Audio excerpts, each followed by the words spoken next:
यही विधि सब संशय करी दूरी, सिर धरि गुरु पद पंकज धूरी। पुनि सबहि बिनवऊ कर जोरी, करत कथा जेहि लागन खोरी। इस प्रकार सब संदेहों को दूर करके और श्री गुरु जी के चरण कमलों की रज को सिर पर धारण करके मैं पुनः हाथ जोड़कर सबकी विनती करता हूँ, जिससे कथा की रचना में कोई दोष स्पर्श न आवे। सादर शिव ही नाई अब माथा, बरनऊ विशद राम गुण गाथा।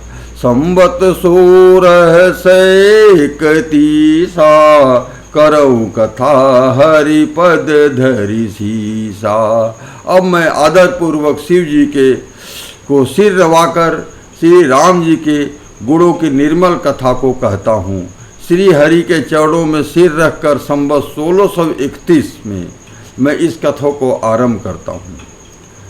ये तुलसीदास की जीवनी जो इसमें हम लोगों ने बनाया है, एक वीडियो बनाया है इसका तुलसीदास की जीवनी का, उसमें आप पढ़िएगा तो उसमें ये बताया गया है कि जब ये तुलसीदास जी बनारस में थे तो वहाँ पे शंकर भगवान और पार्वती जी ने पहले स्वप्न दिया। जब इनकी नींद खुल गया तो देखा कि शंकर और पार्वती सामने खड़े हैं और उन्होंने आदेश दिया कि तुम जाओ अयोध्या में और अपनी भाषा में यानी हिंदी भाषा में तुम जो है रामचरितमानस का को रचो। और उनको बात मान करके तुलसीदास जी बनारस से अयोध्या आ गए और वहाँ पे अयोध्या आने पे संवत 1631 में उन्होंने रामनवमी के दिन रामचरितमानस लिखने का काम शुरू किया। अगर आप जो है तो तुलसीदास जी की जीवनी वाला वीडियो पढ़ेंगे या देखेंगे वहाँ पे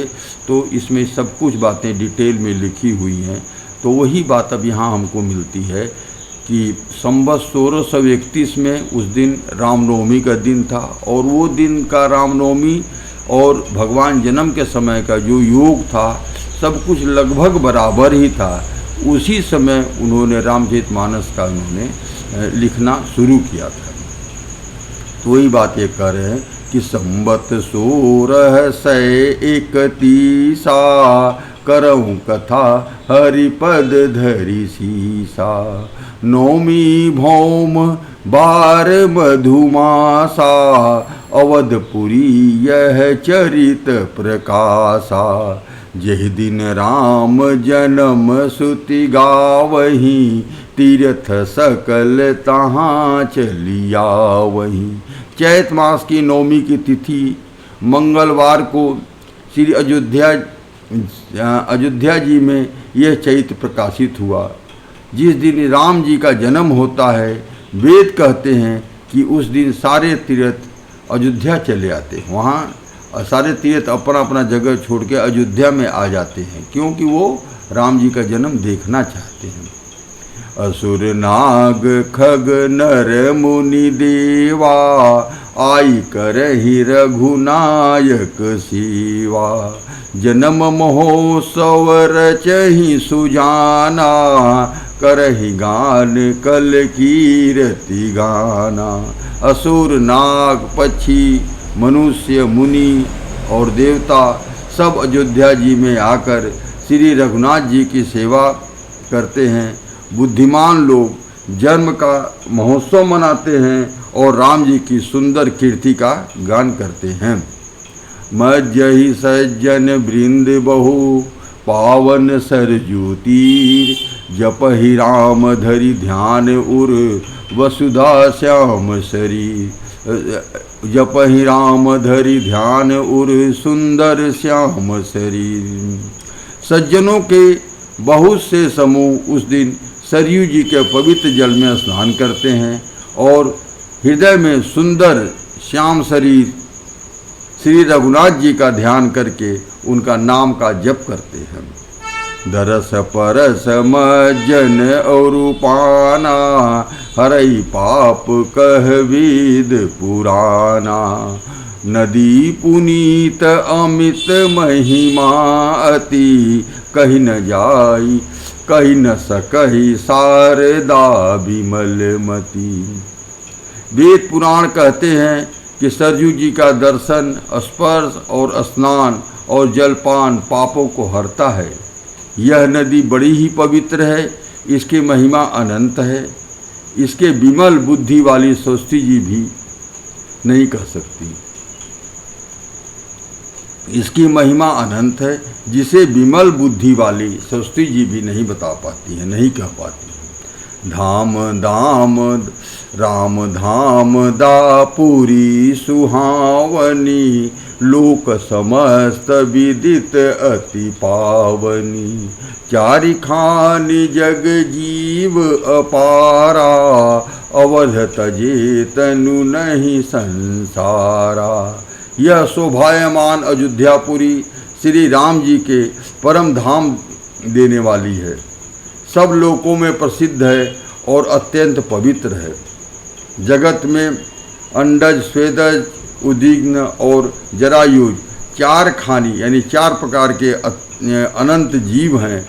इनमें से जो कोई भी अयोध्या में शरीर छोड़ते हैं वे फिर संसार में नहीं आते।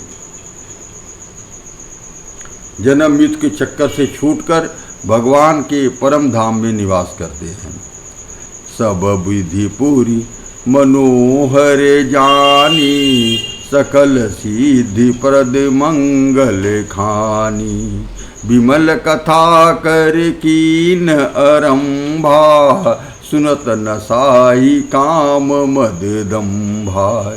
इस अयोध्यापुरी में को सब प्रकार से मनोहर, सब सिद्धियों को देने वाली और कल्याण को खान समझकर मैं इस निर्मल कथा का आरंभ किया, जिसके सुनने से काम मद दम नष्ट हो जाते हैं। रामचरित मानस एहि नामा, सुनत श्रवण पाई विश्रामा। मन करी विषय अनल बन जरई, होई सुखी जो एहि सर परई। इसका नाम जो ये ग्रंथ लिख रहे हैं उनका नाम रामचरितमानस है, जिसके कानों में सुनते ही शांति मिलती है। मन रूपी हाथी विषय रूपी दवानल को में जल रहा है। यदि इस रामचरितमानस रूपी सरोवर में आकर पड़ जाए तो सुखी हो जाए। अगर चारों तरफ जंगल में आग लगी हो और हमारा मन परेशान हो, हमारा मन हाथी के समान है और हमारा मन परेशान हो कि हम कैसे अपने को बचावें, तो क्या करेगा? जाके सरोवर में पानी में डूब के बैठ जाएगा, तो इससे उसको आग का लपट कम लगेगा। वही चीज़ यहाँ है कि ये जो है ये रामचरितमानस जो है सरोवर के समान है और हम लोगों का मन जो है जंगल में लगी हुई आग में तपता हुआ एक हाथी के समान है। हम लोग बहुत अब परेशान है, चारों तरफ आग लगी हुई है, परेशान है। अब हम लोगों को कहाँ शरण लेना पड़ेगा? हमको रामचरितमानस में जाके शरण लेना पड़ेगा। रामचरित मानस मुनि भावन, विचरहु शंभु सुहावन पावन। त्रिविध दोष दुख दारिद दावन, कलि कुचाली कलि कलु से न सावन। यह रामचरितमानस मुनियों को प्रिय है। इस सुहावने और पवित्र मानस की शिव जी ने रचना की है। ये तीन प्रकार के दोषों को, दुखों और दरिद्रताओं तथा कलयुग के कुचालों और सब पापों को नाश करने वाला है। रचि महेश निज मानस राखा, पाई सुसमयु शिवासन भाषा। ताते रामचरित मानस बर, धरऊ नाम ही हर सिहर। श्री महादेव जी ने इसको रच करके अपने मन में रखा था और अवसर पा करके अच्छा अवसर पा करके पार्वती जी से कहा। इसी से शिव जी ने इसको अपने हृदय में देखकर मन प्रसन्न होकर के इसका सुंदर रामचरितमानस नाम रखा। कहूँ कथा सोई सुखद सुहाई, सादर सुनहु सुजन मन लाई। मैं उस सुख देने वाली सुहावनी राम कथा को कहता हूँ।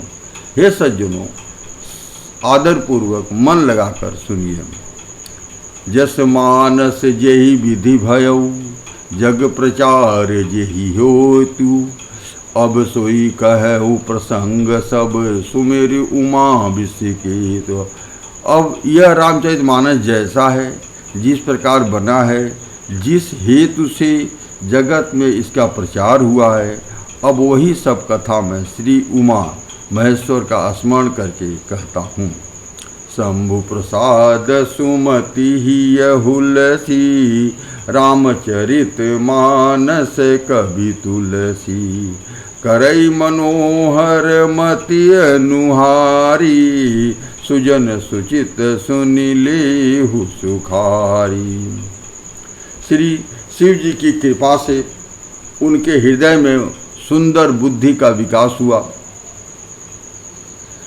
जिससे यह तुलसीदास रामचरितमानस का कवि हुआ। अपनी बुद्धि के अनुसार तो वह इसे धरोहर ही बनाता है, किंतु फिर भी हे सज्जनों, सुंदर चित्त से सुनकर इसे आप सुधार लीजिए। सुमति भूमि थल हृदय अगाधु, वेद पुराण उदधि गण साधु। बरसहि राम सुजस बरबारी, मधुर मनोहर मंगलकारी। सुंदर सात्विकी बुद्धि भूमि है, हृदय में ही उसका गहरा स्थान है। वेद पुराण समुद्र हैं और साधु संत मेघ हैं। वे साधु रूपी मेघ श्री राम जी की सुयश रूपी सुंदर मधुर मनोहर और मंगलकारी जल की वर्षा करते हैं।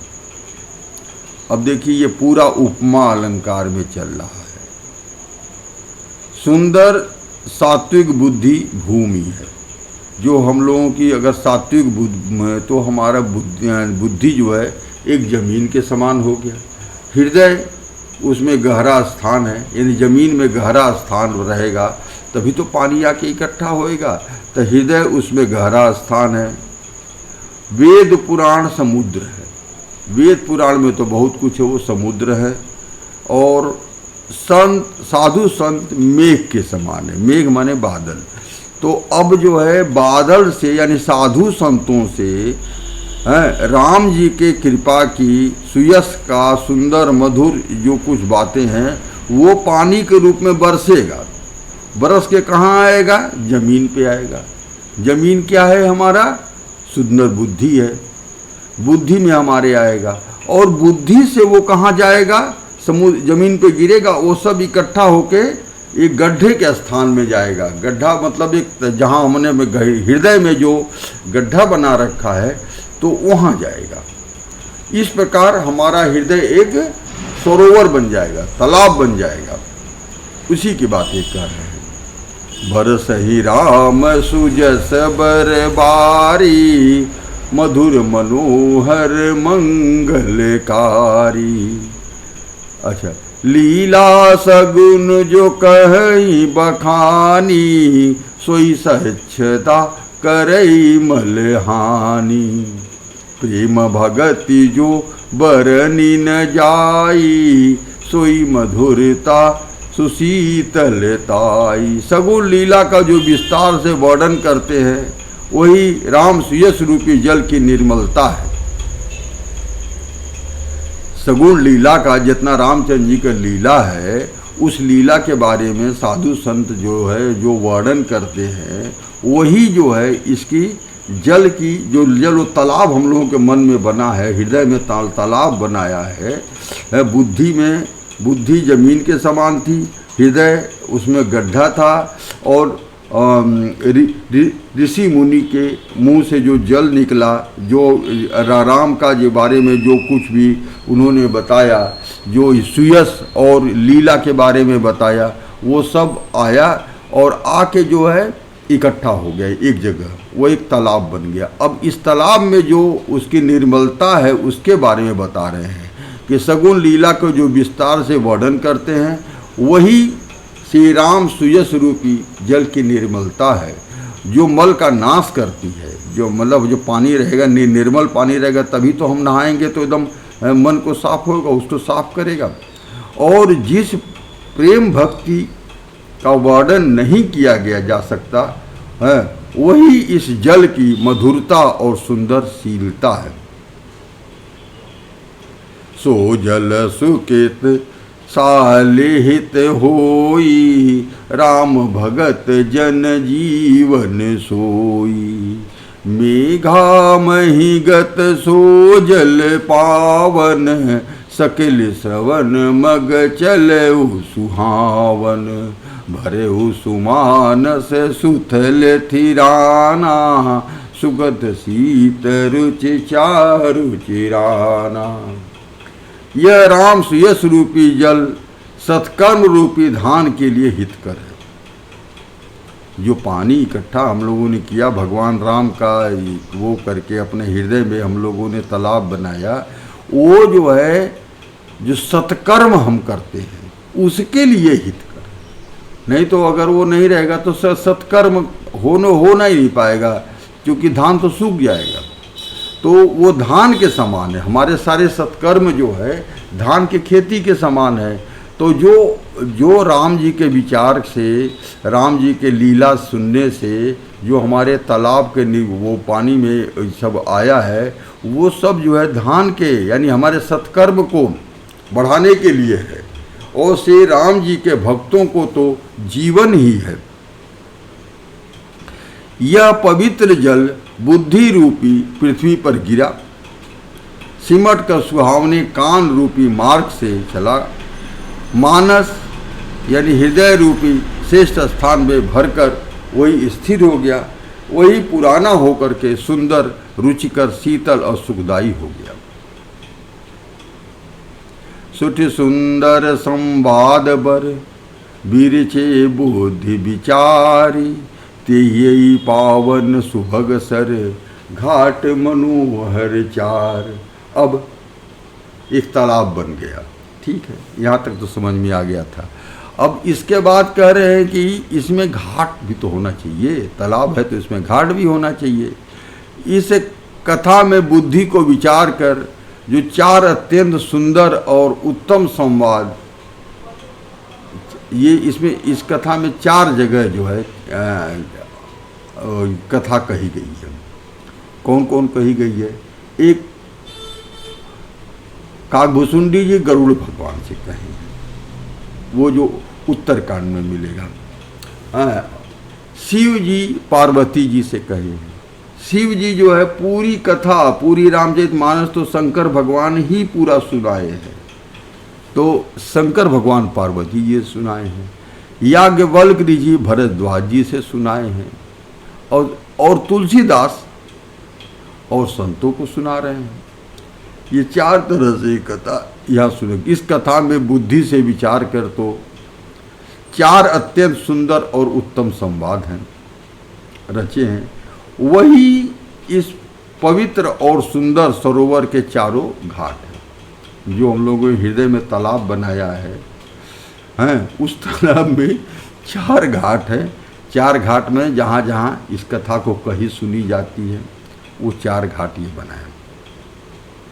सप्त प्रबंध सुभग सोपाना, ज्ञान नयन निरखत मन माना। रघुपति महिमा अगुण अबाधा, बरनब सोई बरबारी अगाधा। सात कांड इस मानस सरोवर के सुंदर 7 सीढ़ियाँ हैं। 7 कांड जो है, जैसे पहले बाल कांड, अयोध्या कांड, ये से इस तरह से, तो ये जो है सीढ़ी है।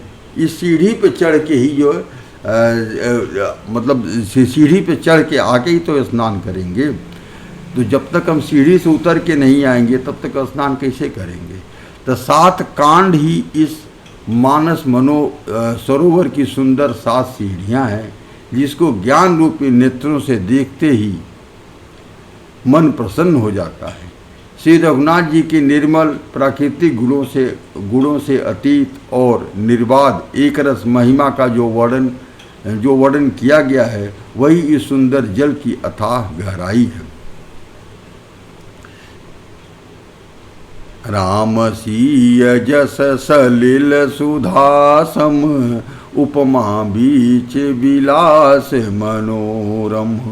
पुरैन सघन चारु चौपाई, जुगति मंजु मनि सीप सुहाई। श्री राम जी और सीता जी का यश अमृत के समान जल है।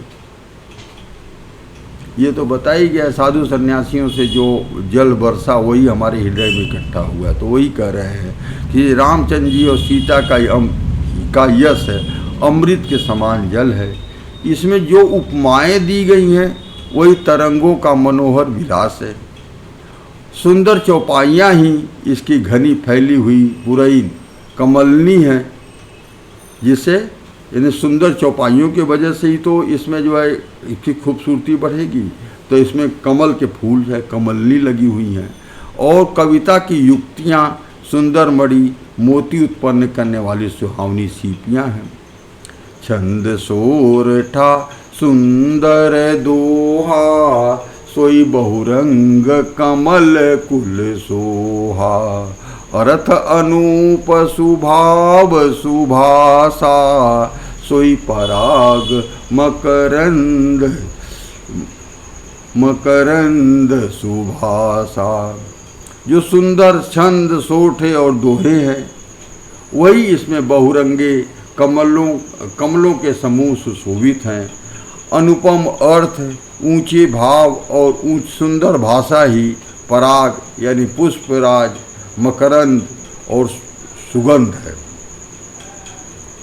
सुकित पुंज मंजुल अलिमाला, ज्ञान विराग विचार मराला। धुनि अवरेब कवित गुण जाति, मीन मनोहर ते बहुभाति। सत्कर्मों पुण्यों के पुंज भौरों की सुंदर पंक्तियाँ हैं। ज्ञान वैराग और विचार हंस हैं। कविता की ध्वनि वक्रोक्ति गुण और जाति ही अनेकों प्रकार की मनोहर मछलियाँ हैं। अर्थ धर्म कामादिक चारी, कहब ज्ञान विज्ञान विचारी। नवरस जप तप जोग विरागा, ते सब जल चर चारु तड़ागा। धर्म अर्थ काम और मोक्ष, ये चारों ज्ञान विज्ञान का विचार के कहना। काव्यों के नौ रस जप तप योग और वैराग के प्रसंग, ये सब इस सरोवर के सुंदर जलचर जीव हैं। सुकृत साधु नाम गुण गाना, ते विचित्र जल विहग समाना।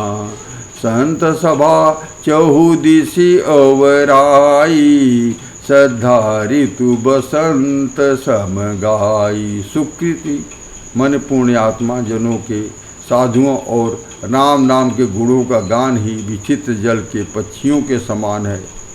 संतों की सभा ही इस सरोवर के चारों ओर अमराई यानी आम की बगीचियां हैं, और श्रद्धा बसंत ऋतु के समान कही गई है। भगति निरूपण विविध विधाना, क्षमा दया दम लता बिताना। समझम नियम फूल फल ज्ञाना, हरिपद रति रस वेद बखाना। नाना प्रकार ही भक्ति का निरूपण और क्षमा दया दम लताओं के मंडप हैं। अगर तालाब है तो अगल बगल जो है पेड़ ओड़ हैं, उसमें लताएं लगी हुई हैं। जहाँ जैसे जो भी वहाँ पेड़ है, वो पेड़ का तुलना उन्होंने किससे कहा कि जो साधु सन्यासी जो है वहाँ आके प्रवचन करते हैं, समझाते हैं एक दूसरे को, उसको उन्होंने पेड़ के समान कहा। तो वो कह रहे हैं कि वहाँ पे जो ये हो रहा, तो इसमें जो क्षया दया, क्षमा दया दम ये सब है, ये सब क्या कह रहे हैं, उसके मंडप है। मन का निग्रह, यम यानी अहिंसा, सत्य, स्त्रीय, ब्रह्मचर्य, अपरिहार्य, ये नियम, शौच, नियम जितने हैं, और ये उसके फूल हैं, ज्ञान फल है। हरि के चरणों में प्रेम ही इस ज्ञान रूपी रस का फल का रस है, ऐसा वेदों में कहा है।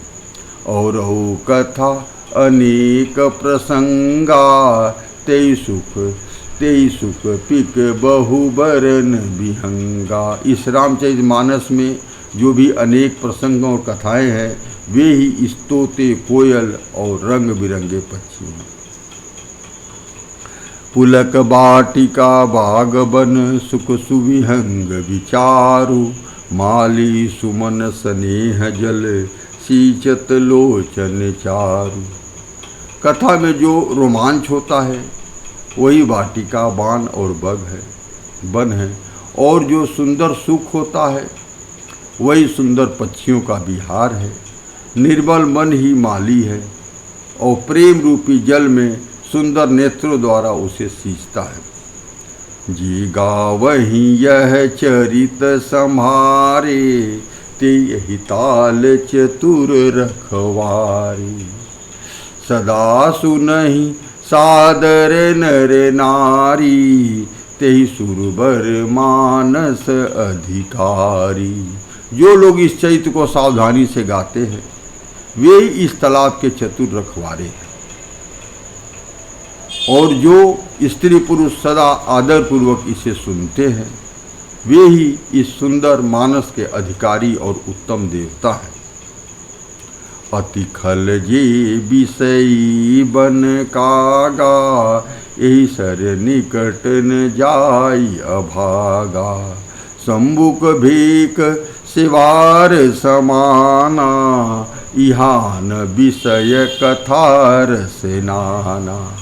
जो अति दुष्ट और विषयी है, यानी जिन लोगों को भगवान राम में रुचि नहीं है, भगवान से उतना वो उनका ध्यान नहीं रहता है, तो ऐसे लोग जो है वे अभागे बगुले और कौवे, जो इस सरोवर के समीप नहीं जाते, यानी जहाँ उनको इंटरेस्ट नहीं है वहाँ वो नहीं जाएंगे। तो वही कह रहे, वो इस सरोवर के पास में आते ही नहीं हैं, क्योंकि यहाँ मानस सरोवर में घोघा, मेढक और सिवार के समान विषय रस की नाना प्रकार की कथाएं नहीं है।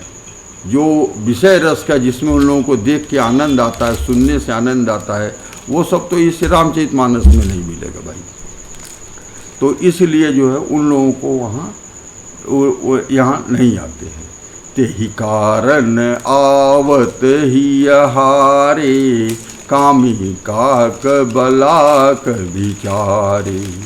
आवत एहि सर अति कठिनाई, राम कृपा बिनु आई न जाई। इसी कारण बेचारे कौवे और बगुले रूपी विषयी लोग यहाँ आते हुए हृदय में हार मान लेते हैं, यहाँ आ ही नहीं सकते। उनका आने का पहले मन ही नहीं करेगा, अगर वो आएंगे भी तो क्या, क्योंकि इस सरोवर तक आने में बहुत कठिनाई है। श्री राम जी की कृपा के बिना यहाँ नहीं आया जा सकता भाई। कठिन कुसंक कुपंथ कराला, तिनके बचन बाग हरि ब्याला। गृह कारज नाना जंजाला, ते अति दुर्गम शैल विशाला। घोर कुसंग ही भयानक बुरा रास्ता है, और उन कुसंगतियों के वचन ही बाघ, सिंह और सांप है।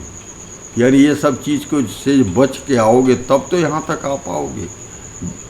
जो हमारी कुसंगति है वो हमको यहाँ तक आने देगी, ये चीज़ सोचने का मौका देगी, तभी तो हमें अपने मन को तालाब बना सकते हैं। पहले हमारे मन में जितना बुरा चीज़ है उसको हटाना पड़ेगा। ये बाघ, सिंह और सांप हैं, इन लोगों को हटाना पड़ेगा, तब कहीं जाके हम इस अपने मानस में हम प्रवेश कर सकते हैं। गृह कार्य, घर के कामकाज, गृहस्थी के बाद अब यही है कि इतना काम हमें रहता है, हम कैसे भगवान का ध्यान रखें। हमारे इतना काम, अरे वो काम करते करते भी तो भगवान का ध्यान किया जा सकता है। अरे हमारे पास इतना काम है, सवेरे से शाम तक हम काम करते हैं, इतना काम है, कहाँ समय मिलता है कि भगवान को याद करें। यह देखिए, तो ये सब है घर के कामकाज, गृहस्थी की भांति भांति का जंजाल ही दुर्गम, अत्यंत दुर्गम बड़े बड़े पहाड़ हैं। बन बहु विषम मोह मद माना, नरी नदी कुतर्क भयंकर नाना। मोह मद और मान ही बहुत से बीहड़ बन हैं और नाना प्रकार के कुतर्क ही भयानक नदियाँ हैं। जय श्रद्धा संभल रहित नहीं संतन कर साथ, जो जिनके मन में श्रद्धा नहीं है, श्रद्धा का आधार नहीं है, संबल माने आधार। जे श्रद्धा संबल रहित नहीं संतन कर साथ, और संतों का साथ नहीं है। तिन कहूँ मानस अगम अति, उनके लिए भी मानस अगम है, वहाँ तक वो पहुँच नहीं सकते। तिन कहूँ मानस अगम अति, जिनहि न प्रिय रघुनाथ, जिनको रामचंद्र जी से प्रेम नहीं है और उनको संतों का साथ भी नहीं है। भाई संत तो रास्ता बदल के आपको ले आके राम जी से मिलाने की कोशिश करता है, अगर संतों का साथ भी नहीं है तो, और राम जी में विश्वास भी नहीं है, तो कैसे वहाँ तक पहुँच सकते हैं। तो यही कह रहे हैं, जे श्रद्धा संभल रहित, यानी कि श्रद्धा नहीं है, संतन कर साथ, उनको संतों का साथ भी नहीं है। उनको मानस अगम अति, उनको मानस जो है कभी नहीं मिल सकता, अगम है। जिनहि न प्रिय रघुनाथ, जिनको राम जी प्रिय नहीं है वो उनको ये नहीं। यही हम लोग आज विश्राम करते हैं, आगे हम